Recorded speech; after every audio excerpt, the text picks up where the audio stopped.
February 26, 1959ರಲ್ಲಿ ಟೆಂಟಿನಿಂದ ಸುಮಾರು 1.5 kilometre ದೂರದಲ್ಲಿ ದೊಡ್ಡ ಸಿಡಾರ್ ಮರದ ಬಳಿ ಶೋಧ ತಂಡವು ಮೊದಲು ಒಂದು ಭಯಾನಕ ದೃಶ್ಯವನ್ನು ನೋಡಿದರು. ಇಬ್ಬರು ಮರದ ಕೆಳಗೆ ಬಿದ್ದ ಸ್ಥಿತಿಯಲ್ಲಿ ಕಂಡು ಬಂದರು. ಅವರು ಸಾವನ್ನಪ್ಪಿದರು. ಅಲ್ಲಿ ಯೂರಿ ಡೊರೊಸೆಂಕೊ ಹಾಗೂ ಜಾರ್ಜಿ ಕೆವನ್ಸೆಂಕೊ ಅವರ ಮೃತದೇಹ ನೋಡಿ ಗಾಬರಿಯಾಗಿ ಸುತ್ತೆಲ್ಲ ನೋಡಿದರು. ಮರದ ಬಳಿ ಒಂದು ಸಣ್ಣ ಬೆಂಕಿ ಹಚ್ಚಿದ ಗುರುತುಗಳಿದ್ದವು. ಅವರ ದೇಹದ ಮೇಲೆ ಕೆಲವು ಬಟ್ಟೆಗಳು ಇರಲಿಲ್ಲ. ಇಷ್ಟೊಂದು ಚಳಿ ಇರುವ ಅವರು ಬಟ್ಟೆಗಳು ಯಾಕೆ ಹಾಕಿಲ್ಲ? ಶೂಗಳು ಕೂಡ ಇದ್ದಿದ್ದಿಲ್ಲ. ಅಂದರೆ ಟೆಂಟಿನಿಂದ ಹೊರಬಂದ ನಂತರ ಅವರು ಕಡು ಚಳಿಯಿಂದ ಬದುಕುಳಿಯಲು ಬೆಂಕಿ ಹಚ್ಚಿದರ, ಅಥವಾ ಅವರು ಏನಾದರೂ ನೋಡಿ ಭಯದಿಂದ ಎಲ್ಲವೂ ಕೂಡ ಬಿಟ್ಟು ಓಡಿ ಬಂದರ? ಸಿಡಾರ್ ಮರದ ಮೇಲೆ ಇನ್ನೊಂದು ಗುರುತುಗಳಿದ್ದವು. ಅವರ ರೆಂಬೆ ಕೊಂಬೆಗಳೆಲ್ಲ ಅಧಿಕಾರಿಗಳು ಇವರು ಈ ಮರವನ್ನು ಹತ್ತಲು ಪ್ರಯತ್ನಿಸಿದರ ಎಂಬ ಪ್ರಶ್ನೆ ಅವರಿಗೆ ಕಾಡಲು ಶುರುವಾಯಿತು. ಸಿಡಾರ್ ಮರದ ಸ್ವಲ್ಪ ಟೆಂಟಿನ ನಡುವೆ ಪ್ರದೇಶದಲ್ಲಿ ಇನ್ನೂ 3 ಮೃತದೇಹಗಳು ಪತ್ತೆಯಾದವು. ಅವರು ಜಿನೈನ್ ಕೊಲೊಮೆಂಗ್ರೋ, ಇಗೋರ್ ಡೆಲ್ಟೋ, ರೊಸ್ಟಮ್ ಸ್ಲೊಬೇಡಿಯನ್. ಇವರ ಸ್ಥಿತಿಯನ್ನು ನೋಡಿದ ತನಿಖಾಧಿಕಾರಿಗಳು ಒಂದು ಊಹೆ ಮಾಡಿದರು. ಅವರು ಕಾಡಿನಿಂದ ಮತ್ತೆ ಟೆಂಟ್ ಕಡೆಗೆ ಹಿಂದಿರುಗಲು ಪ್ರಯತ್ನಿಸಿದರು ಎಂದು ಊಹೆ ಮಾಡಿದರು. ಆದರೆ ತೀವ್ರ ಚಳಿ, ಹಿಮ ಆಯಾಸದ ಕಾರಣದಿಂದ ಅವರು ದಾರಿಯಲ್ಲಿ ಸಾವನ್ನಪ್ಪಿದರು. ನನಗೆ ಇನ್ನೊಂದು ಪ್ರಶ್ನೆ ಏನಪ್ಪಾ ಅಂತಂದರೆ, ಅವರು ಭಯದಿಂದ ಟೆಂಟನ್ನು ಕತ್ತರಿಸಿ ಹೊರಗೆ ಬಂದವರು ಮತ್ತೆ ವಾಪಸ್ ಟೆಂಟಿನ ಕಡೆಗೆ ಏಕೆ ಹೋಗುತ್ತಾರೆ ಅಲ್ವಾ? ಮೊದಲು 5 ಮೃತದೇಹಗಳು ಮರಣಕ್ಕೆ ಕಾರಣ ಹೈಪೋಥರ್ಮಿಯಾ, ಅಂದರೆ ಅತಿಯಾದ ಚಳಿಯಿಂದ ದೇಹದ ಉಷ್ಣಾಂಶ ಕುಸಿತ ಎಂದು ವೈದ್ಯರು ಹೇಳಿದರು. ಆದರೆ ಪ್ರಕರಣ ಇಲ್ಲಿ ಮುಗಿಯಲಿಲ್ಲ. ಇನ್ನೂ 4 ಸದಸ್ಯರು ಕಾಣೆಯಾಗಿದ್ದರು. ಅವರಿಗೆ ಶೋಧ ಕಾರ್ಯಾಚರಣೆ ಹಲವು ವಾರಗಳಿಂದ ಮುಂದುವರಿಯಿತು. ಆದರೆ ಹಲವಾರು ದಿವಸಗಳ ಮತ್ತೆ ಮೇ ತಿಂಗಳು ಆರಂಭವಾಯಿತು. ಆದರೆ ಇನ್ನೂ 4 ಕಾಣೆಯಾಗಿದ್ದರು. ಹಿಮದ ದಪ್ಪ ಪದರದ ಕಾರಣದಿಂದ ಹುಡುಕಾಟ ತುಂಬಾ ಕಷ್ಟಕರವಾಗಿತ್ತು. 1959 ಮೇ 4ರಂದು ಹಿಮ ಕರಗಲು ಆರಂಭಿಸಿದಾಗ ಶೋಧ ತಂಡವು ಟೆಂಟಿನಿಂದ ಸುಮಾರು 75 ಮೀಟರ್ ದೂರದ ಕಣಿವೆಯಲ್ಲಿ, ಅಂದರೆ ಮೊದಲು ಸಿಡಾರ್ ಮರದ ಪ್ರದೇಶದಿಂದ ಒಳಗೆ ಹಿಮದ ಕೆಳಗೆ ಉಳಿದ 4 ಮೃತದೇಹಗಳು ಪತ್ತೆ ಹಚ್ಚಿದರು. ಅವರು ಲುಡ್ಮಿಲಾ ಡುಬಿನಿಯನ್, ಅಲೆಕ್ಸಾಂಡರ್ ಕೊಲೆವೆತ್ತರ್, ಸಿಮೋಯನ್ ಝೊಲಫರಿಯೋ, ನಿಕೋಲಿಯಾ ಥಿಬಾಕ್ಸ್ ಬ್ರಿಂಗೋ.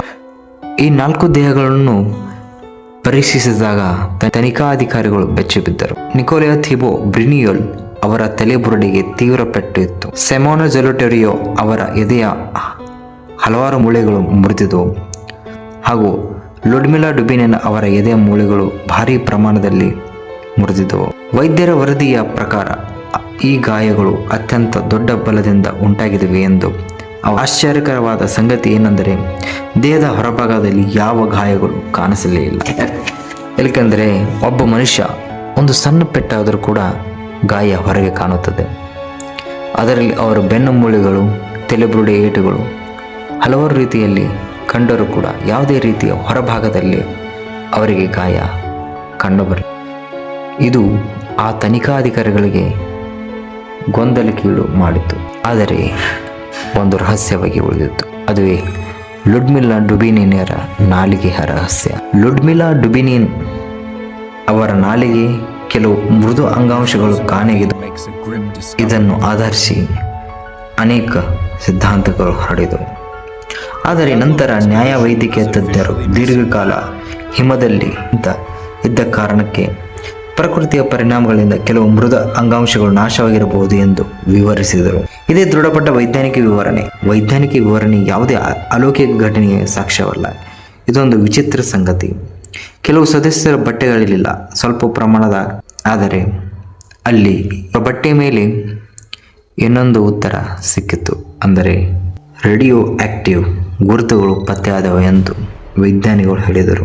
ಆದರೆ ಅವು ಎಲ್ಲಿಂದ ಬಂದವು ಎಂದು ಯಾವುದೇ ಸಮಯದಲ್ಲಿ ಸ್ಪಷ್ಟವಾಗಿಲ್ಲ. ಆ ಸಮಯದಲ್ಲಿ ಸ್ಪಷ್ಟವಾಗಿಲ್ಲ. ಈ ಎಲ್ಲ ಸಂಗತಿಗಳನ್ನು ಸೇರಿ ಪ್ರಕರಣವು ಇನ್ನಷ್ಟು ಕೂಡ ನಿಗೂಢವಾಗಿ ಬದಲಾವಣೆ ಆಯಿತು. ಆದರೆ ಸೋವಿಯತ್ ಸರ್ಕಾರ ಅಧಿಕೃತ ತನಿಖೆ ಕೊನೆಗೆ ಏನು ಹೇಳುತ್ತೆ ಎಂಬುದು ಎಲ್ಲರಿಗೂ ಒಂದು ದೊಡ್ಡ ಪ್ರಶ್ನೆ ಆಯಿತು. ಇದರಲ್ಲಿ ನಾವು ಪೋಸ್ಟ್ ಮಾರ್ಟಮ್ ವರದಿ, ಅಂದರೆ ಅಧಿಕೃತ ತನಿಖೆ, ಕಿರಣೋತ್ಪಾದಕ ಗುರುತುಗಳನ್ನು ವಿವರಣೆ ಹಾಗೂ ಅಪರಿಚಿತ ಬಲವಾದ ಪ್ರಕೃತಿ ಶಕ್ತಿ ಎಂದು ಸರ್ಕಾರ ಏಕೆ ಹೇಳಿತು, ಇವೆಲ್ಲ ವಿವರವನ್ನು ನಾವು ಇಲ್ಲಿ ನೋಡೋಣ. 1959 ಫೆಬ್ರವರಿ ಮತ್ತು ಮೇ ತಿಂಗಳಲ್ಲಿ ಎಲ್ಲ 9 ಮೃತದೇಹಗಳು ಪತ್ತೆಯಾದವು.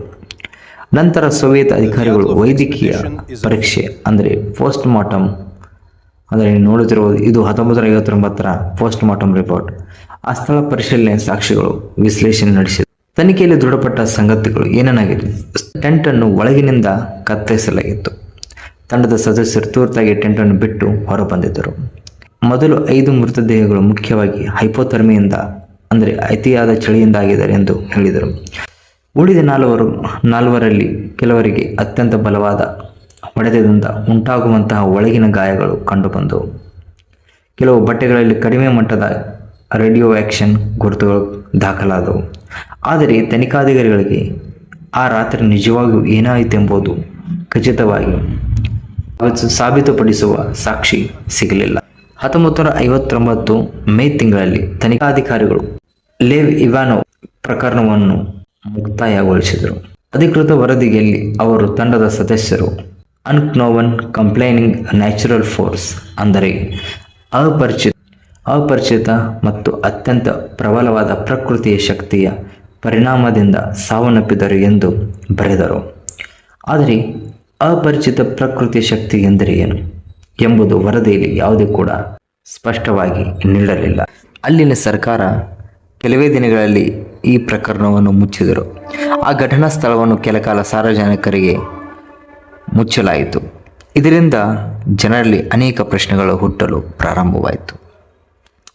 ಅಲ್ಲಿನ ಜನರು ಹೇಳುವ ಹಾಗೆ ಅದು ಹಿಮಪಾತ ಆಗಿತ್ತಾ, ಅಥವಾ ಬಿರುಗಾಳಿಯ, ಅಥವಾ ಅದು ಸೇನೆಯ ರಹಸ್ಯ ಪರೀಕ್ಷೆಯ, ಅಥವಾ ಬೇರೆ ಯಾವುದಾದರೂ ಕಾರಣವೇ? ಈ ಪ್ರಶ್ನೆಗಳಿಗೆ ಉತ್ತರ ಹುಡುಕಲು ಹಲವು ದಶಕಗಳ ವಿಜ್ಞಾನಿಗಳು ಹಾಗೂ ಸಂಶೋಧಕರು ಅಧ್ಯಯನ ನಡೆಸಿದರು. ಸ್ನೇಹಿತರೆ, ಏನಾಗಿರಬಹುದು ಎಂಬ ಪ್ರಶ್ನೆಗಳಿಗೆ ಉತ್ತರವನ್ನು ಹುಡುಕೋಣ. ಈ ಪ್ರಶ್ನೆಗೆ ಉತ್ತರ ಸಿಗುತ್ತಾ ಅಥವಾ ಈ ಪ್ರಶ್ನೆಯು ಪ್ರಶ್ನೆಯಾಗಿ ಉಳಿಯುತ್ತಾ ನೋಡೋಣ. ಸ್ನೇಹಿತರೆ, ಹಿಮಪಾತದ ಕ್ಯಾಟ್ಬ್ಯಾಟಿಕ್ ಗಾಳಿ, ಇನ್ಫ್ರಾಸೌಂಡ್, ಸೇನಾ ಪರೀಕ್ಷೆ, ಯಟಿ ಇತರ ಎಲ್ಲ ಊಹೆಗಳ ಬಗ್ಗೆ 1959ರಿಂದ ಇಂದಿನವರೆಗೂ ಡೆಟ್ಲೋ ಪಾಸ್ ಘಟನೆಗೆ ನೂರಾರು ಸಿದ್ಧಾಂತಗಳು ಬಂದವು, ಹಲವಾರು ಬುಕ್ಗಳು ಬಂದವು.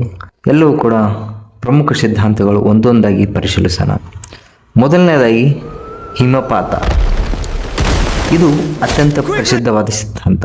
ಈ ಸಿದ್ಧಾಂತದ ಪ್ರಕಾರ ತಂಡವು ಟೆಂಟ್ ಹಾಕಿದ ಸ್ಥಳ ಅಂದರೆ ಇಳಿಜಾರಿನ ಭಾಗದಲ್ಲಿ ಮೇಲೆ ಹಿಮಪಾತದ ಪದರು ಜಾರಲು ಆರಂಭಿಸಿತು. ಅಪಾಯದಿಂದ ಭಯದಿಂದ ಅವರು ತಕ್ಷಣ ಟೆಂಟ್ ಅನ್ನು ಒಳಗಿನಿಂದ ಕತ್ತರಿಸಿ ಹೊರಬಂದರು. ಕತ್ತರಿಸಿ ಏಕೆ ಹೋದರು ಎಂಬ ಪ್ರಶ್ನೆ. ಬಲವಾದ ಅಲ್ಲಿ ಯಾವುದು ಕೂಡ ಸಾಕ್ಷಿ ಇರಲಿಲ್ಲ. ಬಲವಾದ ಸಾಕ್ಷಿ ಏನಪ್ಪಾ ಅಂತಂದ್ರೆ ಅಲ್ಲಿ ಟೆಂಟನ್ನು ತುರ್ತಾಗಿ ಬಿಟ್ಟು ಹೊರಬಂದಿದ್ದನ್ನು ವಿವರಿಸಬಹುದು. ಇದರ ದುರ್ಬಲತೆ ಏನಪ್ಪಾ ಅಂತಂದರೆ ದೊಡ್ಡ ಹಿಮಪಾತದ ಸ್ಪಷ್ಟ ಗುರುತುಗಳು ಸ್ಥಳದಲ್ಲಿ ಕಂಡು ಬಂದಿರಲಿಲ್ಲ. ಅಂದರೆ ಸ್ಥಳವಾದ ಆ ಟೆಂಟಿನ ಮೇಲೆ ಯಾವುದೇ ಹಿಮಪಾತದ ಗುರುತುಗಳು ಇದ್ದಿದ್ದಿಲ್ಲ. ಟೆಂಟು ನ್ಯಾಚುರಲ್ ಆಗಿ ಬಿದ್ದಿತ್ತು.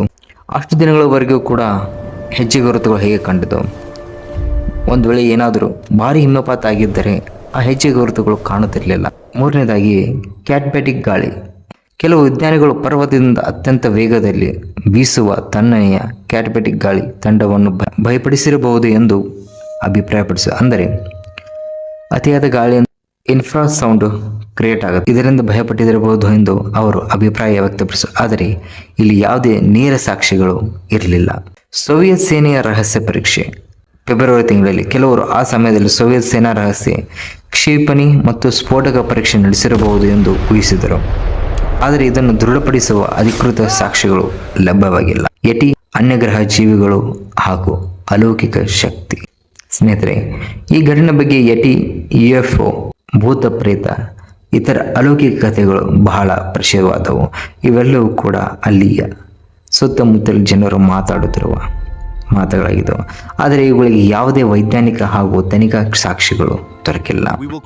ಆದರೆ ಆ ರಾತ್ರಿ ನಡೆದ ಪ್ರತಿಯೊಂದು ಘಟನೆಯೂ ಕೂಡ ಸಂಪೂರ್ಣವಾಗಿ ಯಾರು 100ಕ್ಕೆ 100 ಸಾಬೀತುಪಡಿಸಲು ಸಾಧ್ಯವಾಗಲಿಲ್ಲ.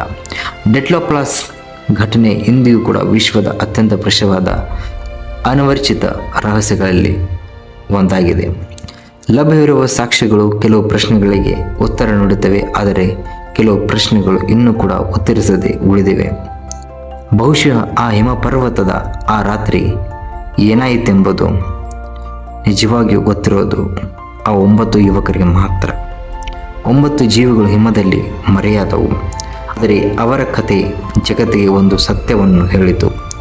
ಸ್ನೇಹಿತರೆ, ಮುಂದಿನ ವಿಡಿಯೋಗಾಗಿ ಕಮೆಂಟ್ ಮಾಡಿ ಹಾಗೂ ಈ ವಿಡಿಯೋನ ಸಬ್ಸ್ಕ್ರೈಬ್ ಮಾಡಿ.